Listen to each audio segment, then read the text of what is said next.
오늘 이 새벽 함께 나누실 말씀은 에베소서 3장 1절에서 13절까지의 말씀입니다. 신약성경 312쪽에 있는 에베소서 3장 1절에서 13절까지의 말씀을 찾으신 후에 한 절씩 교독하시고 마지막 절은 합독하시겠습니다. 이러므로 그리스도 예수의 일로 너희 이방인을 위하여 갇힌 자 된 나 바울이 말하거니와 너희를 위하여 내게 주신 하나님의 그 은혜의 경륜을 너희가 들었을 터이라.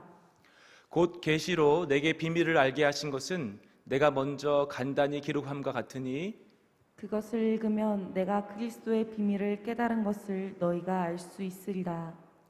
이제 그의 거룩한 사도들과 선지자들에게 성령으로 나타내신 것 같이 다른 세대에서는 사람의 아들들에게 알리지 아니하셨으니 이는 이방인들이 복음으로 말미암아 그리스도 예수 안에서 함께 상속자가 되고 함께 지체가 되고 함께 약속에 참여한 자가 됨이라. 이 복음을 위하여 그의 능력이 역사하시는 대로 내게 주신 하나님의 은혜의 선물을 따라 내가 일꾼이 되었노라.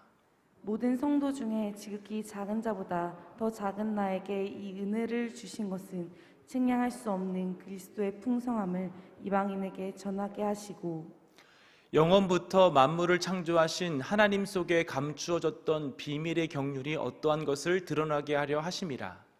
이는 이제 교회로 말미암아 하늘에 있는 통치자들과 권세들에게 하나님의 각종 지혜를 알게 하려 하심이니 곧 영원부터 우리 주 그리스도 예수 안에서 예정하신 뜻대로 하신 것이라.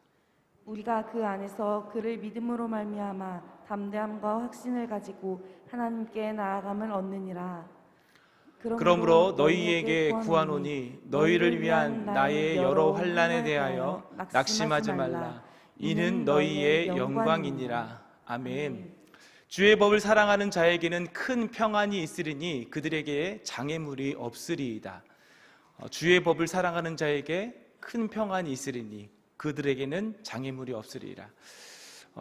오늘 주일 새벽 예배를 시작하며 이 시편 119편 165절의 말씀으로 축복합니다. 우리가 살고 있는 지금 이 시대는 모든 것이 힘든 시대인 것 같습니다.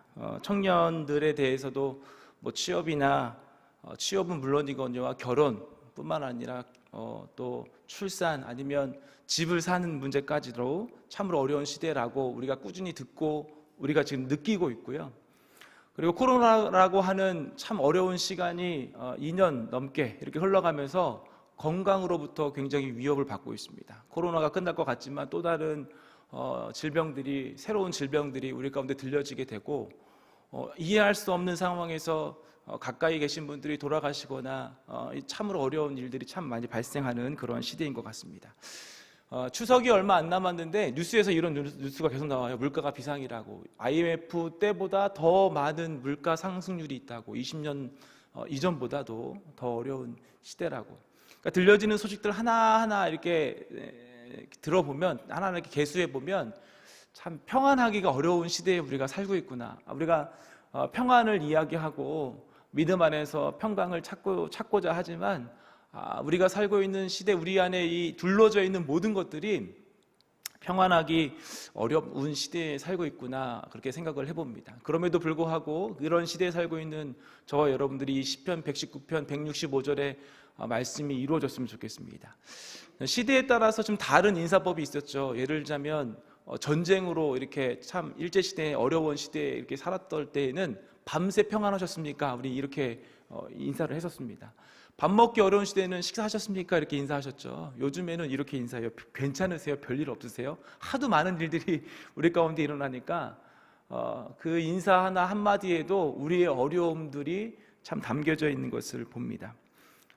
그런 시대에 오늘 이 새벽에 예배하시는 분들이, 저는 개인적으로 주일 새벽 예배를 드리시는 분들이 아마 그래도 주의 법을 가장 많이 사랑하는 분들이 아닐까 생각해 봅니다. 성전에 와서 이렇게 예배하고 계시고 또 각 가정에서도 많은 분들이 영상으로 예배를 하고 계실 텐데, 이렇게 주를 사모하는 마음이 우리 안에 평강으로 나타나고 평강으로 이루어졌으면 좋겠어요. 왜냐하면 그 법을, 주의 법을 사모하는 하나님의 백성들에게는 하나님께서 장애물이 없도록 하시겠다라고 말씀하고 계십니다.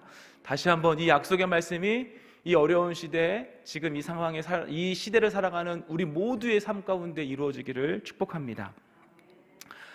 교회에서 이렇게 예배를 드리다 보면 가끔씩 간증 집회를 하는데요. 교회에서 이루어지는 그 간증 집회들을 다 이렇게 지내고 나 보면 다양한 이제 강사분들이 오셔서 간증을 하지만 그 간증 집회는 제 개인적으로는 세 가지의 큰 특징으로 이렇게 요약을 해볼 수가 있습니다. 첫 번째는 믿음 안에서 간증하는 사람들의 특징은 고난이 있다라고 하는 것이에요. 그 고난의 형태가 뭐 어떠한 형태든 물질이든 아니면 뭐 건강의 문제든 다양한 형태로 가지고 있는 어려움들이 간증하는 사람들에게 주어지게 됩니다. 두 번째 특징이 있다고 한다면 그 고난을 믿음으로 간증하는 사람들의 특징은 그것을 믿음으로 해석하고 그리고 그것을 믿음으로 이겼다는 거예요. 그러니까 간증을 하게 되겠죠. 고난이 있고 그 고난을 믿음으로 해석하고 그 고난을 믿음으로 이겨낸 것을 이야기를 합니다. 여기서만 끝이 아니라 마지막으로 믿음 안에서 간증하는 사람들의 특징은 그 모든 상황들을 통하여서 하나님을 이야기하고 있다는 것이에요. 세계를 돌거나 교회를 돌거나 아니면 책을 쓰거나 뭐 다양한 TV에 나오거나 해서 다양한 방법으로 자신이 겪은 고난 그리고 그것을 믿음 안에서 이겨낸 것을 통하여서 하나님을 알리고 하나님을 나타내는 것으로 하나님의 뜻을 발견하고 보이는 삶으로 간증하고 살아가는 사람들의 그 모습을 통해서 볼 수 있습니다. 예를 들자면 저희 교회도 한번 방문하셨던 이제 하양로 목사님이 계시죠. 이 하양로 목사님은 미국에서 건축가로 실질적으로 일하고 계시는 사업가로 그리고 목회자로도 굉장히 유명한 분이세요. 우리 한국의 TV뿐만 아니라 미국의 TV에도 전 세계에서 또 그분이 그 목사님께서 기록하신 책들이 정말 세계적으로 베스트셀러가 될 만큼으로 살아가시는 분이십니다. 근데 이분의 삶도 역시 굉장히 고난스러워서 목사님께서 오셔서 이야기하셨지만 어린 시절에 참 그 믿음으로 살아가는 그런 삶이었지만 믿음 안에서 꿈도 있었지만 연속적인 고난이 찾아오게 됩니다. 먼저는 여동생이 위암으로 먼저 죽게 돼요. 같이 몇 안 되는 가족들과 함께 살아가는 여동생이 먼저 위암으로 죽음을 맞이합니다. 그리고 본인도 심장 이식 수술을 2번이나 겪었습니다. 얼마나 가난했냐면 미국에서 지내면서 병원비가 우리 대한민국의 의료 체계하고 많이 다르잖아요. 한 달에 180만 원 정도의 병원비가 필요했다고 들어요. 그리고 이것들이 쌓이고 쌓여서 결국에 병원에 한 4억 원 정도의 빚이 있었을 정도로 굉장히 어려운 시기를 지내게 됩니다. 이것뿐만 아니라 나중에는 하영로 목사님의 형도 우울증으로 결국 죽음을 맞이했습니다. 그러니까 주변에 있는 모든 상황들이 다 하나 멀쩡한 것이 없는 것이 하영로 목사님의 삶이었어요. 그런데 그랬던 그 목사님께서 잠언 31장의 말씀을 가지고 그 말씀을 표방하는 회사를 설립하게 되고 그 방법으로 비즈니스를 하고 그 방법으로 오랜 시간 동안 인내하며 살아감을 통하여서 하나님의 백성으로 살아가는 것이 어떠한 것인지, 하나님의 백성으로 비즈니스를 한다는 것이 어떠한 것인지, 하나님의 방법으로 세상을 섬기는 것이 어떠한 것인지를 보여주면서 세상으로부터 인정을 받게 돼요. 백악관에 초청을 받고 백악관에서 허락한 건물을 짓게 되고 뭐 한국에서도 아주 유명한 TV 프로그램이 나오게 되고 이러한 것들을 보게 됩니다. 그러면서 결국엔 전 세계를 돌면서 여러분 사업하는 사람들에게 잠언 31장의 말씀으로 사업하십시오라고 말하는 것이 쉽지가 않아요. 저희 아버지도 조그만 공장을 하시는데 요즘 대한민국에서 사업을 하면서 술 먹고 로비하지 않으면 일감 닦기가 쉽지 않은 곳이 대한민국입니다. 그러한 토대를 가지고 있는 이러한 사회와 이러한 세상에서 성경에 나와 있는 말씀대로 사업을 하십시오라고 말하는 것이 정말 어려운 것이에요. 근데 그럼에도 불구하고 그렇게 하나님을 이야기하고 그렇게 하나님을 소개하시는 분이 하영록 목사님이에요. 동일하죠. 어려움이 있었습니다. 고난이 있었어요. 참으로 해석하기 어려운 참 힘든 형편이 있었습니다. 근데 그럼에도 불구하고 그것을 믿음으로 이겨낼 뿐만 아니라 성경으로 믿음으로 그 삶을 해석해냅니다. 그리고 나중에는 결국 거기서 끝나고 내가 잘 되는 것으로 끝나는 것이 아니라 하나님을 이야기하는 것으로 그의 삶이 이루어지는 것을 볼 수가 있습니다.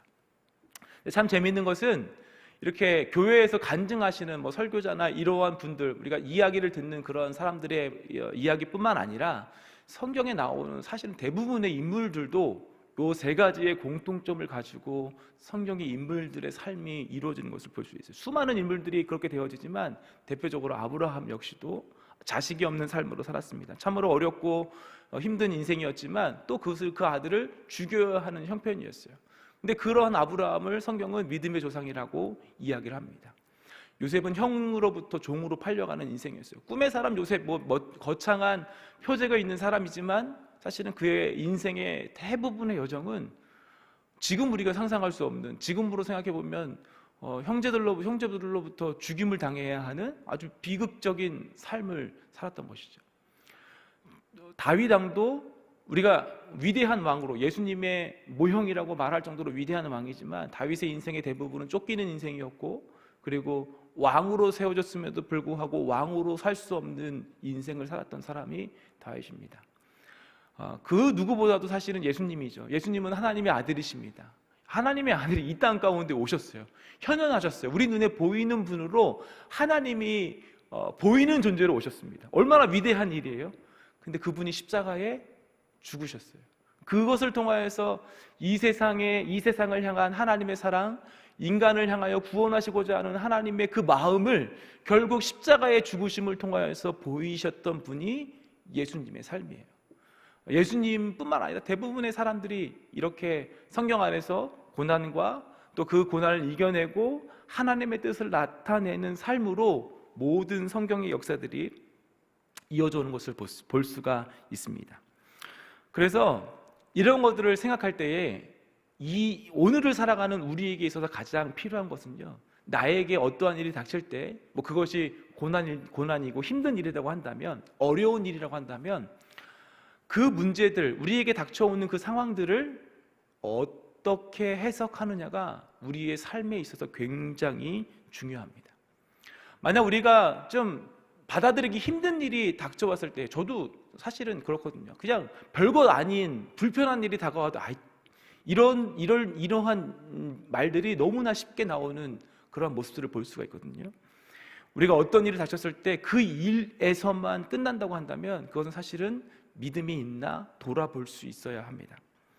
아무리 어려운 일이라 해도 원망으로 끝나지 않고 그 일을 주관하시는 하나님의 뜻이 무엇인지, 그리고 그 하나님이 이 성경을 통하여서 약속하신 하나님의 마음이 무엇인지를 통하여서 그 모든 일들을 우리는 해석해야 합니다.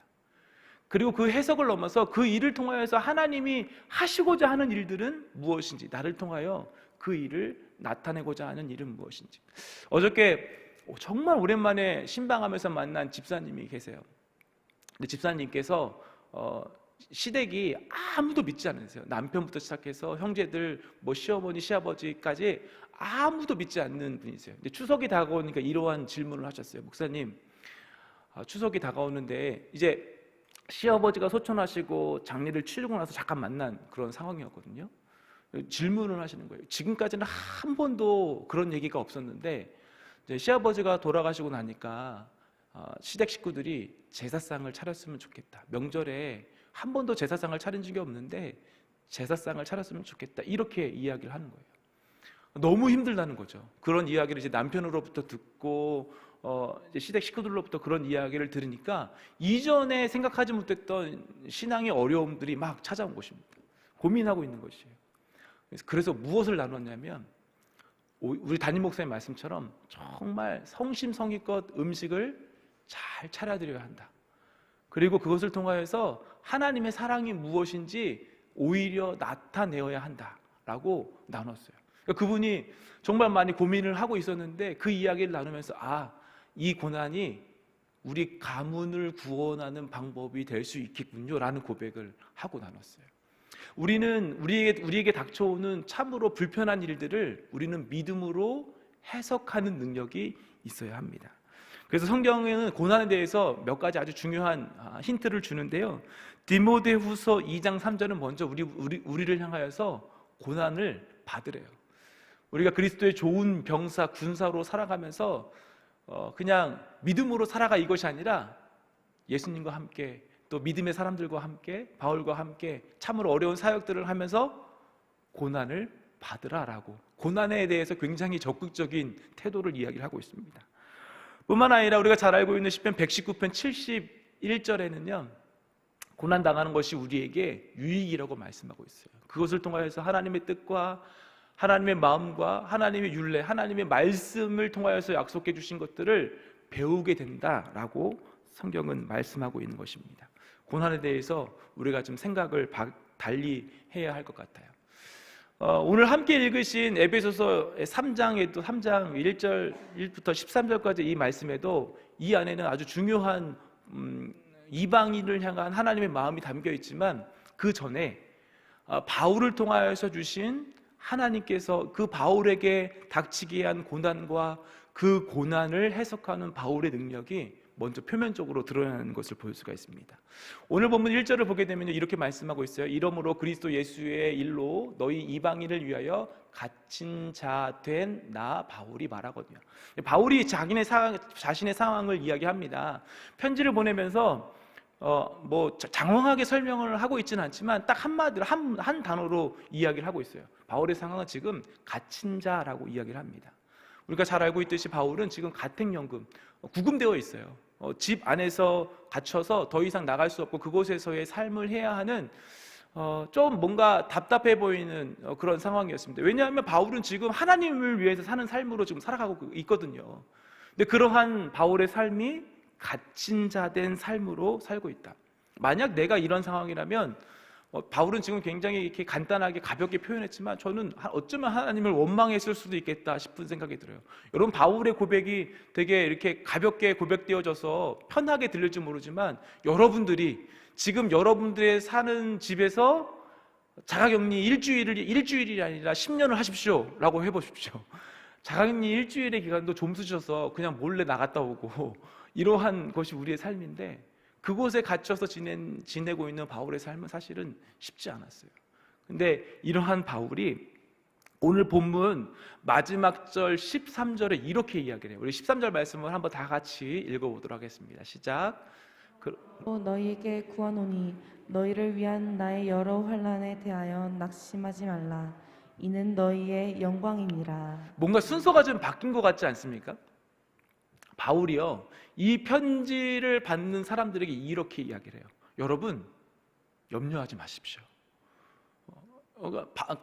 갇혀있는 사람에게 밖에 있는 사람들이 보통은 이런 이야기를 하는 게 맞아요. 아유 갇혀있죠. 갇혀 계셔서 힘드시죠. 그래도 염려하지 마세요. 우리가 기도하고 있습니다. 이렇게 위로하고 이렇게 권면하는 것이 굉장히 맞는데 바울의 이 말에는요 순서가 지금 바뀌어져 있어요.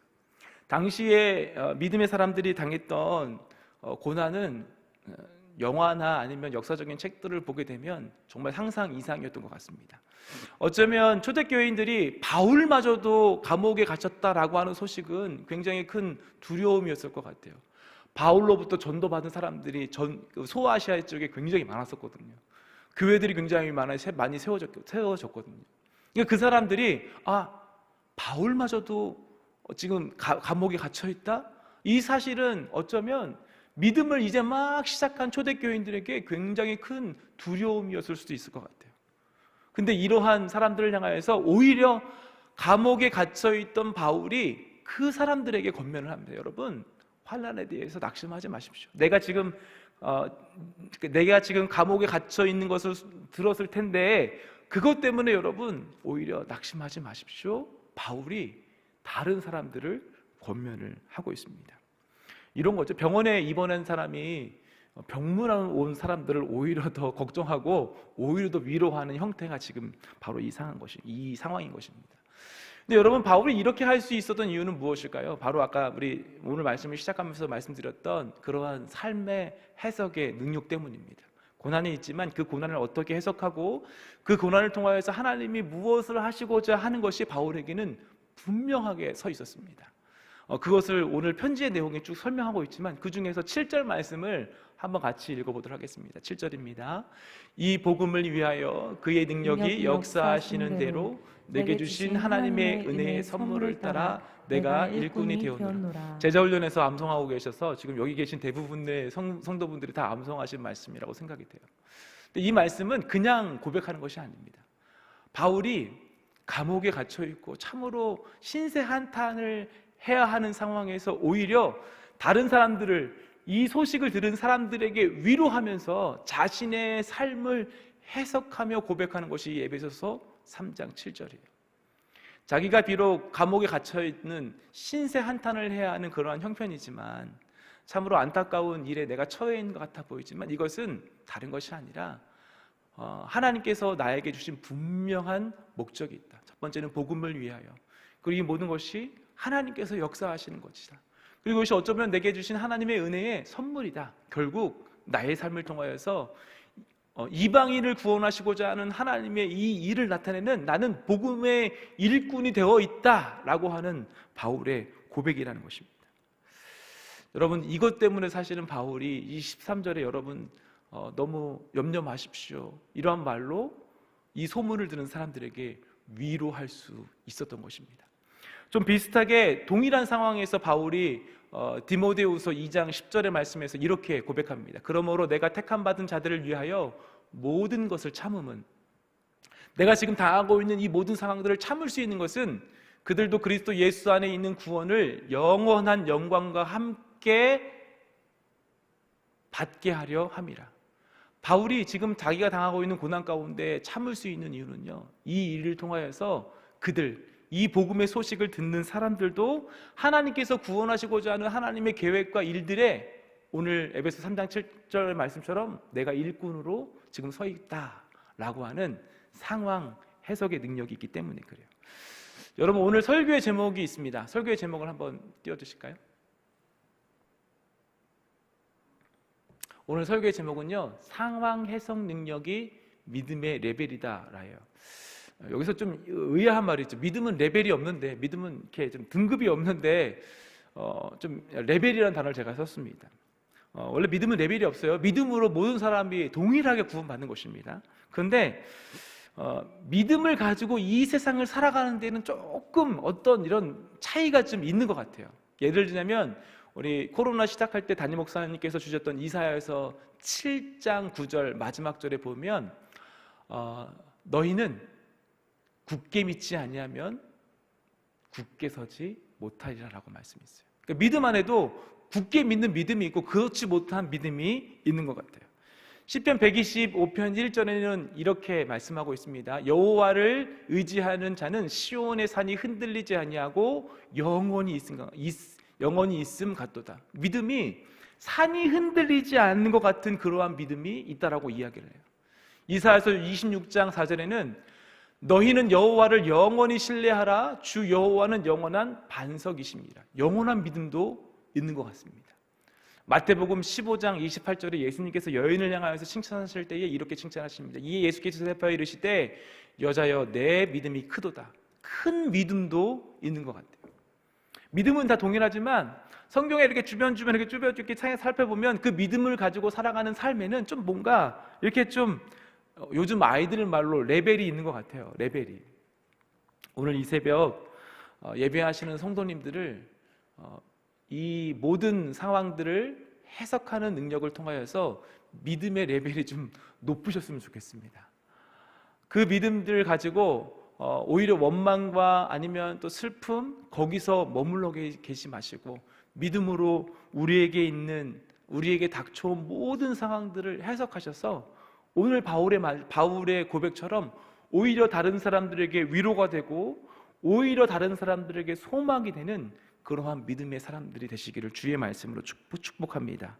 굳게 믿는 믿음, 흔들리지 않는 믿음, 영원한 믿음, 큰 믿음. 두려움이 있는 상황이라 할지라도, 인사말이 참 어려운 시대라 할지라도 모든 상황들을 믿음으로 해석하셔서 오늘 하루 복된 삶으로 하나님 앞에 영광스럽게 사시는 거룩한 한 날 되시기를 다시 한번 주의 말씀으로 축복합니다. 우리 그 마음으로 함께 다 같이 기도하도록 하겠습니다. 하나님, 오늘 이 하루를, 이 어려운 시대를 살아가는 나에게 믿음으로 해석할 수 있는 능력을 주십시오. 또 그 해석의 능력을 통하여서 내게 주신 삶을 통하여 나타내시고자 하는 하나님의 뜻을 보게 하여 주옵소서. 나로 하여금 믿음으로 살게 하여 주옵소서. 오늘 주일을 지내면서 우리 담임 목사님을 통하여서 말씀을 들을 텐데 그 약속의 말씀을 통하여 하나님의 뜻을 발견하는 하루가 되게 하여 주옵소서. 우리 주여 한번 외치고 다 같이 한번 기도하도록 하겠습니다. 기도합니다. 주여,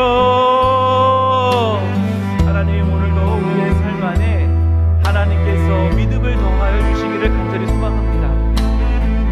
각자의 형편과 상황 안에서 닥쳐온 해결해야 할 수많은 일들이 놓여있지만 우리 안에 참으로 어려운 시대, 경제적으로 또 건강적으로 상황적으로 참으로 어려운 시대, 또 태풍이 다가오고 있는 이러한 시대, 이 모든 일들이 우리 주변에 참으로 많이 널려있지만 눈을 들어 믿음으로 그 모든 것들을 바라볼 수 있는 은혜를 더하여 주옵소서.